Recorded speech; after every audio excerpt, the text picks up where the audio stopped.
ನಟಿ ರಣ್ಯಾರಾವ್ gold smuggling ಪ್ರಕರಣ ಬಗೆದಷ್ಟು ಬಯಲಾಗ್ತಿದೆ. ಜಿಆರ್ಐ ತನಿಖೆಯಲ್ಲಿ ಈಗ ಸ್ಫೋಟಕ ವಿಷಯ ಬಯಲಾಗಿದೆ. ದುಬೈನಿಂದ ಬಂದ ನಟಿ ರಣ್ಯಾಗೆ ಪ್ರೋಟೋಕಾಲ್ಗೆ ಸೂಚಿಸಿದ್ದು ಮಲತಂದೆ ಡಿಜಿಪಿ ರಾಮಚಂದ್ರ ರಾವ್ ಅನ್ನೋದು ಬಯಲಾಗಿದೆ. ಈ ಬಗ್ಗೆ ರಣ್ಯಾಗೆ ಪ್ರೋಟೋಕಾಲ್ ಕೊಡಲು ಹೋಗಿದ್ದ ಹೆಡ್ ಕಾನ್ಸ್ಟೇಬಲ್ ಬಸವರಾಜು ಡಿಆರ್ಐ ಅಧಿಕಾರಿಗಳ ವಿಚಾರಣೆಯಲ್ಲಿ ಹೇಳಿಕೆ ಕೊಟ್ಟಿದ್ದಾರೆ. ಇನ್ನು ಗೋಲ್ಡ್ ಸ್ಮಗ್ಲಿಂಗ್ ಕೇಸ್ ಸಂಬಂಧ ಶಿಷ್ಟಾಚಾರ ಉಲ್ಲಂಘನೆ ಮಾಡಿದವರಿಗೆ ಬಿಗ್ ಶಾಕ್ ಎದುರಾಗಿದೆ. ಶಿಷ್ಟಾಚಾರ ಉಲ್ಲಂಘನೆ ತನಿಖೆ ನಡೆಸಲು ಡಿಐಜಿ ವಂಶೀಕೃಷ್ಣ ಅವರನ್ನ ಸರ್ಕಾರ ನೇಮಿಸಿ ಆದೇಶಿಸಿದೆ. ಡಿಜಿಪಿ ರಾಮಚಂದ್ರ ರಾವ್ಗೆ ಸಂಕಷ್ಟ ಎದುರಾಗಲಿದೆ. ನಟಿ ರಣ್ಯಾರಾವ್ ಗೋಲ್ಡ್ ಸ್ಮಗ್ಲಿಂಗ್ ಕೇಸ್ನಲ್ಲಿ ಇಡಿ ಎಂಟ್ರಿಯಾಗಿದೆ. ಡಿಆರ್ಐ ನೀಡಿದ ಮಾಹಿತಿ ಮೇರೆಗೆ ರಣ್ಯಾರಾವ್ 9 ಕಡೆ ಇಡಿ ಅಧಿಕಾರಿಗಳು ರಣ್ಯಾರಾವ್ ಮನೆ ಮೇಲೆ ದಾಳಿ ಮಾಡಿದ್ದಾರೆ. ಸತತ 12 ಗಂಟೆಗಳ ಕಾಲ ಶೋಧ ನಡೆಸಿ ಹಲವು ದಾಖಲೆಗಳನ್ನು ವಶಪಡಿಸಿಕೊಂಡಿದ್ದಾರೆ.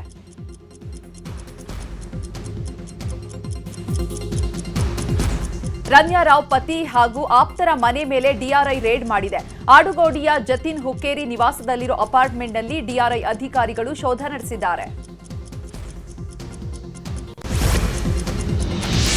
ಚಿನ್ನ ಸ್ಮಗ್ಲಿಂಗ್ ಕೇಸ್ನಲ್ಲಿ ರಣ್ಯಾರಾವ್ ಜಾಮೀನು ಕೋರಿ ಅರ್ಜಿ ಹಾಕಿದ್ರು. ಬುಧವಾರ ಆರ್ಥಿಕ ಅಪರಾಧಗಳ ವಿಶೇಷ ಕೋರ್ಟ್ ವಾದ ಪ್ರತಿವಾದ ಆಲಿಸಿ ಆದೇಶವನ್ನು ಇಂದಿಗೆ ಕಾಯ್ದಿರಿಸಿತ್ತು. ಇನ್ನು ಜಾಮೀನು ಅರ್ಜಿಯ ತೀರ್ಪಿನ ಆದೇಶ ಹೊರಬೀಳಲಿದೆ.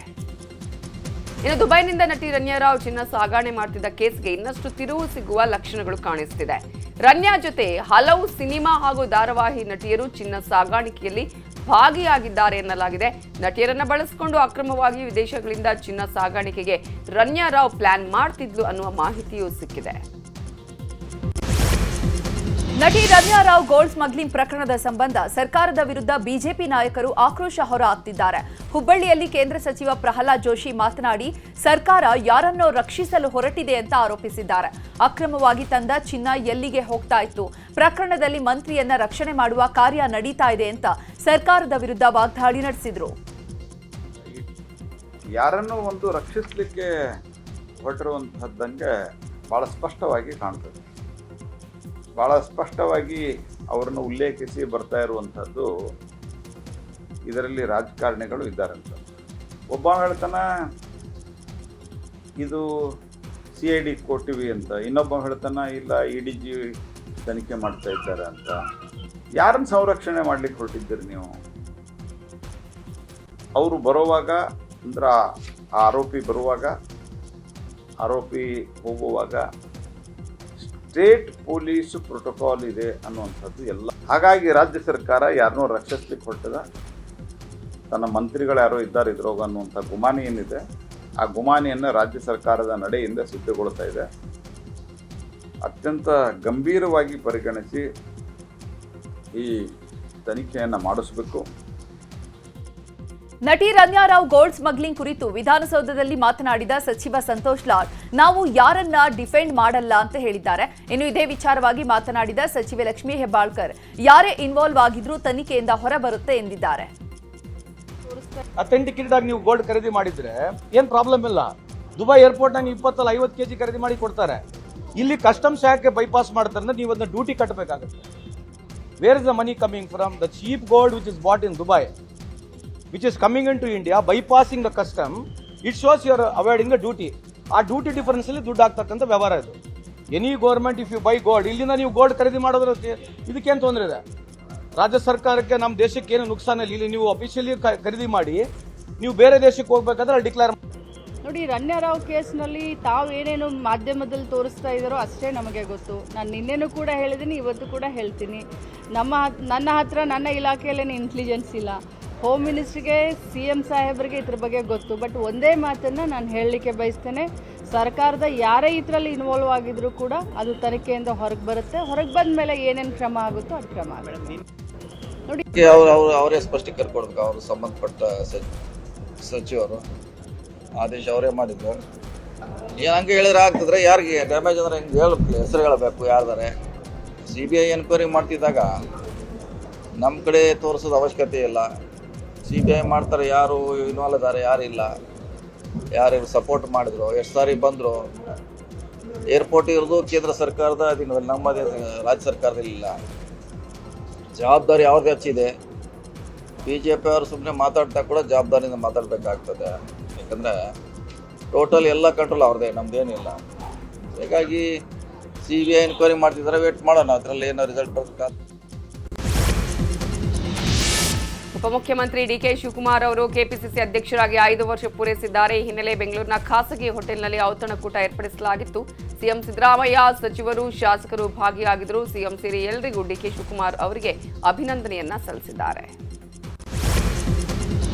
ಕಾಂಗ್ರೆಸ್ನ 40% ಮತ್ತು ಪೇ ಸಿಎಂ ಆರೋಪಕ್ಕೆ ಬಿಜೆಪಿ ಕೌಂಟರ್ ಕೊಟ್ಟಿದೆ. ಸಿಎಂ ಸಿದ್ದರಾಮಯ್ಯರ ಅಣುಕು ಮಾಡಿ ಗೋಡೆ ಬರಹ ಗ್ರಾಫಿಕ್ಸ್ ವಿಡಿಯೋವನ್ನ ತನ್ನ ಎಕ್ಸ್ ಖಾತೆಯಲ್ಲಿ ಹರಿಬಿಟ್ಟಿದೆ. ಹಗಲಾಗಲಿ ರಾತ್ರಿ ಆಗಲಿ ಸುಮ್ಮನೆ 60% ಲೂಟಿ ಮಾಡಿ ಅಂತ ಗೋಡೆ ಬರಹದ ಗ್ರಾಫಿಕ್ಸ್ ವಿಡಿಯೋ ಹರಿಬಿಟ್ಟು ತಿರುಗೇಟು ನೀಡಿದೆ. ಇನ್ನು 60% ಸರ್ಕಾರ ಎಂಬ ಬಿಜೆಪಿ ಪೋಸ್ಟರ್ಗೆ ಕಾಂಗ್ರೆಸ್ ನಾಯಕರು ಕಿಡಿಕಾರಿದ್ದಾರೆ. ಈ ಕುರಿತು ಮಾತನಾಡಿದ ಸಚಿವ ಸತೀಶ್ ಜಾರಕಿಹೊಳಿ, ನಾವು ಆರೋಪ ಮಾಡೋದಕ್ಕೆ ಆಧಾರ ಇತ್ತು, ಬಿಜೆಪಿ ಅವರಿಗೆ ಯಾವುದೇ ಆಧಾರ ಇಲ್ಲ ಅಂತ ತಿರುಗೇಟು ನೀಡಿದ್ದಾರೆ.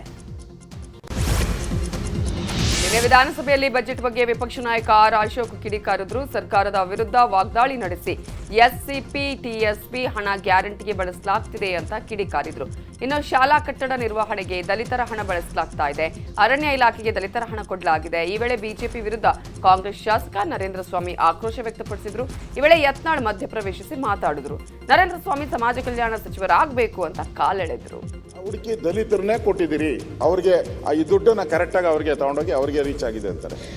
ಈ ಬಸ್ಸಾಗ ಹೋಗೋರು ಕೊಟ್ಟಿದ್ದಾರಲ್ಲ, ಕಂಡಕ್ಟರ್ ದಿನ ಏನಾನ ಹಿಡಿದು ಹೇಳ್ತಾನಪ್ಪ, ನೀನು ಯಾರು ದಲಿತ, ಹತ್ತವಗೆ ದಲಿತ, ನೀನು ಹಂಗೆ ಹಿಂಗೆ ಅಂತ ಹೇಳ್ತಾರೆ. ಏನು ಇಲ್ಲಲ್ಲ, ಕ್ಯಾಸ್ಟ್ ಸರ್ಟಿಫಿಕೇಟ್ ಕೇಳ್ತಾರೆ. ನೀವೇನು ಕೊಟ್ರಿ ಅವ್ರಿಗೆ ಟ್ರಾನ್ಸ್ಪೋರ್ಟ್ ಡಿಪಾರ್ಟ್ಮೆಂಟ್ಗೆ ಇಷ್ಟೊಂದು ದುಡ್ಡನ್ನ?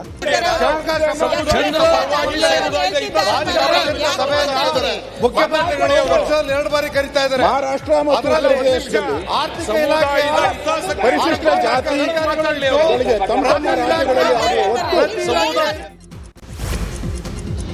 ವಿಧಾನಸಭೆಯಲ್ಲಿ ಕರಾವಳಿ ಅಭಿವೃದ್ಧಿ ವಿಚಾರ ಚರ್ಚೆ ನಡೆದಿದೆ. ಕರಾವಳಿ ಅಭಿವೃದ್ಧಿಯನ್ನ ಸರ್ಕಾರ ಕಡೆಗಣಿಸಿದೆ. ಕರಾವಳಿಯನ್ನ ಪ್ರತ್ಯೇಕ ರಾಜ್ಯ ಮಾಡಿ ಅಂತ ಶಾಸಕ ಹರೀಶ್ ಪೂಂಜಾ ಆಗ್ರಹಿಸಿದ್ದಾರೆ. ಈ ವೇಳೆ ಬಿಜೆಪಿ ಶಾಸಕ ಸುನೀಲ್ ಕುಮಾರ್ ಮಾತನಾಡಿ, ಬೇರೆ ಜಿಲ್ಲೆಗೆ ಹೋಲಿಸಿದ್ರೆ ನಮ್ಮ ಜಿಲ್ಲೆಗೆ ಯೋಜನೆ ಕಡಿಮೆ, ನಮ್ಮ ಕರಾವಳಿ ಬಗ್ಗೆ ಚರ್ಚೆ ಆಗಲ್ಲ ಅಂತ ಬೇಸರ ವ್ಯಕ್ತಪಡಿಸಿದ್ದಾರೆ. ನಮ್ಮ ಜಿಲ್ಲೆಗಳಲ್ಲಿ ಪ್ರವಾಸೋದ್ಯಮವನ್ನ ಅಭಿವೃದ್ಧಿ ಮಾಡಬೇಕು ಅಂತ ಹೇಳಿದ್ದಾರೆ. ಕೆಲ ಕರಾವಳಿ ಶಾಸಕರು ತುಳು ಭಾಷೆಯನ್ನ ರಾಜ್ಯದ ಹೆಚ್ಚುವರಿ ಭಾಷೆಯಾಗಿ ಮಾಡಬೇಕು ಅಂತ ಆಗ್ರಹಿಸಿದರು. ಪ್ರತಿ ವರ್ಷ ಕರಾವಳಿ ಅಭಿವೃದ್ಧಿ ಪ್ರಾಧಿಕಾರಕ್ಕೂ ಪ್ರತಿ ವರ್ಷ ಒಂದು ನಿಗದಿಪಡಿಸಿರ್ತಕ್ಕಂಥ ಮೊತ್ತವನ್ನು ಕರಾವಳಿ ಅಭಿವೃದ್ಧಿಯ ದೃಷ್ಟಿಯಿಂದ ರಾಜ್ಯ ಸರ್ಕಾರ ಕೊಡಬೇಕೆನ್ನುವಂತ ಆಗ್ರಹವನ್ನು ಮಾಡ್ತೇನೆ. ಪ್ರಾಯಶಃ ನಮ್ಮ ಜಿಲ್ಲೆಗೆ ಯಾವುದೇ ರೀತಿಯಾಗಿರ್ತಕ್ಕಂಥ ತಾರತಮ್ಯಗಳು ಮುಂದಿನ ದಿನಗಳಲ್ಲಿ ಆಗಬಾರದು. ಇವತ್ತು ನೋಡಿ, ಅಧಿವೇಶನದಲ್ಲಿ ಮಾತಾಡ್ಲಿಕ್ಕೂ ನೀವು ಅರ್ಜೆಂಟ್ ಮಾಡ್ತಾ ಇದ್ದೀರಿ.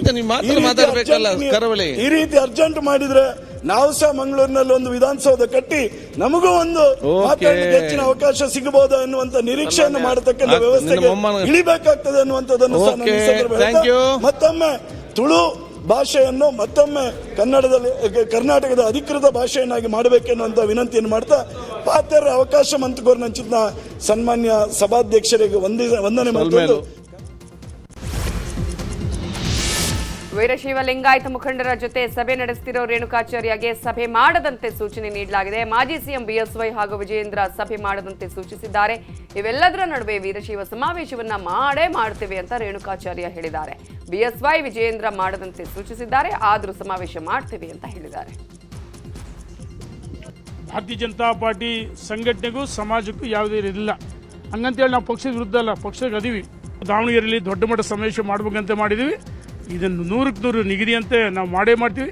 ಯಡಿಯೂರಪ್ಪನವ್ರು ವಿಜೇಂದ್ರ ಬೇಡ ಅಂತ ಹೇಳಿದ್ರೆ ನಿಜ, ಹಂಗಂತೇಳಿ ಶೆಡ್ ಹೊಡೆದಂತಲ್ಲ, ಇದು ಸಮಾಜದ ಸಮಾವೇಶ ನಾವು ಮಾಡ್ತೀವಿ. ಯತ್ನಾಳ್ ನಮ್ಮ ಸಮುದಾಯದ ಮುಖಂಡರವರು ಕೇಂದ್ರ ಮಂತ್ರಿ ಆಗಿದ್ರು. ನಾನು ಈಗಲೂ ವಿನಂತಿ ಮಾಡ್ತೀನಿ, ನಾನು ಹಂಗಂತೇಳಿ ನನ್ನ ನಿಲುವಿನಲ್ಲಿ ಬದಲಾವಣೆ ಇಲ್ಲ, ನೋ ಕಾಂಪ್ರಮೈಸ್.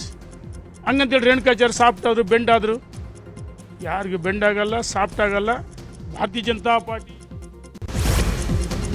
ಬೆಂಗಳೂರಿನ ಚಾಮರಾಜಪೇಟೆಯ ಆನಂದಪುರದಲ್ಲಿ ಪೈಪ್ಲೈನ್ನಿಂದ ಕದ್ದು ಅಕ್ರಮ ಕರೆಂಟ್ ಸಂಪರ್ಕದಿಂದ ನೀರು ಹಿಡಿಯುವಾಗ ಕರೆಂಟ್ ಶಾಕ್ ಹೊಡೆದು ಮಹಿಳೆ ಸಾವನ್ನಪ್ಪಿದ್ರು. ಈ ಹಿನ್ನೆಲೆಯಲ್ಲಿ ಸ್ಥಳಕ್ಕೆ ಸಚಿವ ಜಮೀರ್ ಅಹಮದ್ ಖಾನ್ ಭೇಟಿ ನೀಡಿದ್ರು. ಪ್ರತಿಭಟನಾ ನಿರತರ ಮನವೊಲಿಕೆಗೆ ಜಮೀರ್ ಯತ್ನಿಸಿದ್ರು. ಬಳಿಕ ಮಾತನಾಡಿದ ಅವರು, ಈ ಘಟನೆ ಆಗಬಾರದಿತ್ತು, ಆದರೆ ಆಗಿ ಹೋಗಿದೆ, ಸುಮ್ಮನೆ ಬಗೆಹರಿಸುತ್ತೇವೆ ಸಮಸ್ಯೆಯನ್ನ, ಮೃತರ ಕುಟುಂಬಕ್ಕೆ ಪರಿಹಾರವನ್ನ ಕೊಡ್ತೇವೆ ಎಂದಿದ್ದಾರೆ. ಮನುಷ್ಯನಿಗೆ ಬೇಸಿಕ್ ನೀರಿಗಿಂತ ದೊಡ್ಡದು ಏನಿಲ್ಲ, ಪ್ರಾಣ ಹೋದ್ರು ಪರವಾಗಿಲ್ಲ ಅಂತ ಯೋಚನೆ ಮಾಡ್ತಾರೆ. ಈಗ ನೀರು ಇಲ್ಲಿಗೆ ಬಿಡ್ತೀವಿ, ಆಲ್ಟರ್ನೇಟ್ ಡೇ ಒಂದಿನ ನೀರು ಬಿಡ್ತೀವಿ.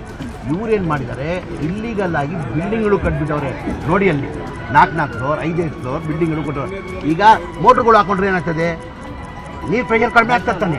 ಆ ಕಾರಣಕ್ಕೆ ಆಗಬಾರ್ದಂತಾನೆ 15 ದಿನ ಹಿಂದೆ ಗಾಯತ್ರಿ ಇಲ್ಲದಾರ ಕೇಳಿ ಎಲ್ಲ ಊರವ್ರನ್ನ ಎಲ್ಲ ತಗೊಂಡು ನಾನು ಎಲ್ಲ ಒಂದು 2 ತಿಂಗಳಲ್ಲಿ ಕಾವೇರಿ ನೀರು ಬಂದಾಗ ಎಲ್ಲ 4 ಫ್ಲೋರ್ಗಳು ಕಾವೇರಿ ನೀರು ಬಂದಂಗೆ ನಾನು ಮಾಡ್ಕೊಡ್ತೀನಿ. ದಯಮಾಡಿ ಇಲ್ಲಿಗಲ್ ಆಗಿ ಕರೆಂಟ್ ತಗೊಂಡು ಮೋಟ್ರುಗಳು ಆಗಬೇಡಿ ಅಂತಾನೂ ಹೇಳಿದ್ದೀನಿ ನಾನು. ಈಗ 4 ಫ್ಲೋರ್ ಬಿಲ್ಡಿಂಗ್ ಕಟ್ಟಿದ್ದಾರೆ ಅಂತ ಹೇಳ್ತಾ ಇದ್ದಾರೆ, ಬಟ್ ಅಷ್ಟು ಜನ ಕೆಳಗಡೆ ಬಂದು ನೀರು ಹಿಡಿತಾ ಇರೋದು. 1 ಫ್ಲೋರ್ ಇಲ್ಲಿ 4 ಕೆಳಗಡೆ ನೀರು ಹಿಡಿದ್ರೆ ಏನು ಸಮಸ್ಯೆ ಆಗಲ್ಲ ಗುರುಗಳೇ. ಆಗಿರೋ ಸಮಸ್ಯೆ ಈಗ ಇಲ್ಲ, ಅವರು ಇದಾಗ ಹೋಗಿ ಮೋಟ್ರ್ ಕನೆಕ್ಷನ್ ಕೊಡಕ್ಕೆ ಹೋಗ್ಬಿಟ್ಟು ಅಲ್ಲಿ ನೋಡಿ, ಇಲ್ಲಿ ಪ್ರತಿ